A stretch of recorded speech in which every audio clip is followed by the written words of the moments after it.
ইতিহাসে এমন কিছু নাম আছে যেগুলো শুনলেই কেমন যেন একটা রহস্য, একটা বিতর্কের গন্ধ পাওয়া যায়, তাই না? তো আজকে আমরা ঠিক তেমনই এক প্রাচীন আর প্রায়শই ভুলভাবে পরিচিত এক সত্তার গভীরে যাব, যার নাম বাল। চলুন এই ব্যাপারটা একটু খোলাসা করা যাক। আচ্ছা, শুরুতেই একটা সহজ প্রশ্ন করি। বাল এই নামটা শুনলে কি মনে হয়? কোনো একজন নির্দিষ্ট দেবতার চেহারা কি ভেসে ওঠে? বেশিরভাগ মানুষের ক্ষেত্রেই কিন্তু এটাই হয়। কিন্তু আসল সত্যিটা কি আসলেই তাই? আর ঠিক এইখানেই কিন্তু পুরো ব্যাপারটা ঘুরে যায়। বাল আসলে কোনো পার্সোনাল নাম ছিল না। এটা ছিল একটা টাইটেল বা উপাধি, মানে অনেকটা রাজা বা মালিক বলার মতো। এর সহজ অর্থ হল প্রভু। ভাবা যায়, শুধু এই একটা তথ্যই কিন্তু আমাদের এতদিনের চেনা ধারণাটা একেবারে নাড়িয়ে দেয়। তাহলে এখন প্রশ্নটা হলো, এই যে প্রভু বা মালিক টাইটেল, এটা আসলে কার জন্য ব্যবহার করা হতো? মানুষ কাকে তাদের বাল বা প্রভু মেনে পুজো করত? চলুন দেখি এই উপাধির আড়ালে ঠিক কে ছিলেন। তো এই প্রভু ছিলেন মূলত প্রকৃতির বিশাল শক্তির প্রতীক।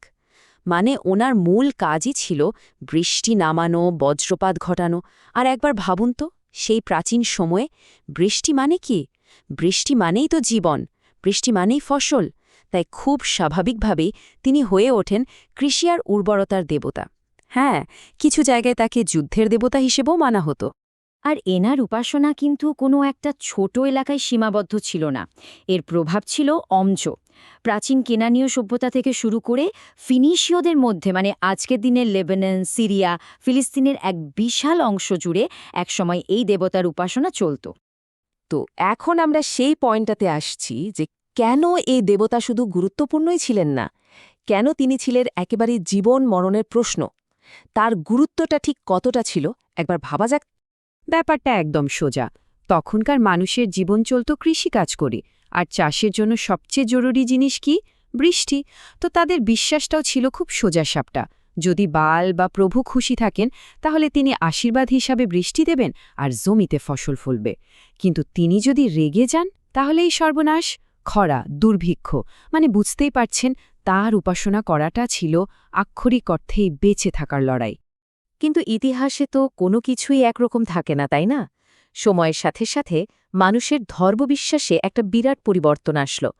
একেশ্বরবাদী বা এক স্রষ্টায় বিশ্বাসী ধর্মগুলোর যখন উত্থান হল, তখন এই বালের উপাসনার সাথে শুরু হলো একটা সরাসরি সংঘাত। চলুন সেই সংঘাতের কারণটা একটু বোঝার চেষ্টা করি। পবিত্র কোরআনের এর একটা দারুণ উদাহরণ আছে। নবী ইলিয়াস আলাইহিস সালাম তার সময়ের লোকদেরকে ঠিক এই প্রশ্নটাই করেছিলেন। এই একটা লাইনেই কিন্তু পুরো দ্বন্দ্বটা পরিষ্কার হয়ে যায়। একদিকে আছেন এক অদ্বিতীয় স্রষ্টা, আর অন্যদিকে আছে তারই তৈরি করা প্রকৃতির একটা শক্তিকে প্রভু হিসেবে পূজা করা। দেখুন, ইসলাম, ইহুদি ধর্ম বা খ্রিস্ট ধর্ম, এই একেশ্বরবাদী বিশ্বাসগুলোতে বায়েলের উপাসনা করাকে বলা হতো শির্ক। শির্ক মানে কি? মানে হলো মহান সৃষ্টার সাথে অন্য কাউকে অংশীদার বানানো। আর এটাকে দেখা হতো সবচেয়ে বড় ভুল বা পাপ হিসেবে। কারণ তাদের মতে এতে করে এক সৃষ্টিকর্তাকে অস্বীকার করে তাঁরই কোনো সৃষ্টিকে পূজা করা হচ্ছে। আর এই সংঘাতটা আরও তীব্র হয়ে উঠেছিল, কারণ বালের উপাসনার সাথে কিছু বিতর্কিত, এমনকি বলতে পারেন কিছু অন্ধকার দিকের কথাও ইতিহাসে পাওয়া যায়। যেমন ধরুন, পশুবলি দেওয়াটা ছিল ওনার পূজার একটা সাধারণ রীতি, কিন্তু কিছু ঐতিহাসিক লেখা থেকেও আরও ভয়ঙ্কর কিছুর ইঙ্গিত পাওয়া যায়। সেটা হলো নরবলি বা মানুষ বলি। যদিও এই বিষয়টা নিয়ে কিন্তু সব ইতিহাসবিদ একমত নন, এটা নিয়ে বিতর্ক আছে। কিন্তু এই ধারণাটাই বালের উপাসনাকে একটা নেতিবাচক আলোতে ফেলে দেয়। তাহলে চলুন পুরো আলোচনাটা একবার গুছিয়ে নিই। আমরা কি জানলাম? প্রথমত, বাল কোনো নির্দিষ্ট নাম নয়, এটা একটা উপাধি, যার মানে প্রভু, আর এটা দেওয়া হতো প্রকৃতির শক্তির দেবতাকে। দ্বিতীয়ত, তার মূল কাজ ছিল বৃষ্টি আর কৃষিকে নিয়ন্ত্রণ করা, যা মানুষের বেঁচে থাকার জন্য সবচেয়ে জরুরি ছিল। আর সবশেষে একেশ্বরবাদী ধর্মগুলো এই উপাসনাকে এক স্রষ্টার পথ থেকে সরে যাওয়া বা মূর্তিপূজা হিসেবে দেখেছে। আর এখানেই একটা বিরাট প্রশ্ন রেখে আজকের আলোচনা শেষ করা যাক।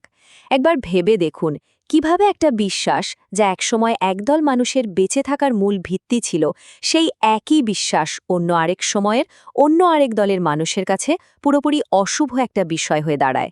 এটা কিন্তু শুধু বালের গল্প নয়, এটা আসলে মানব ইতিহাসে বিশ্বাস আর সংঘাতের এক চিরচেনা গল্প।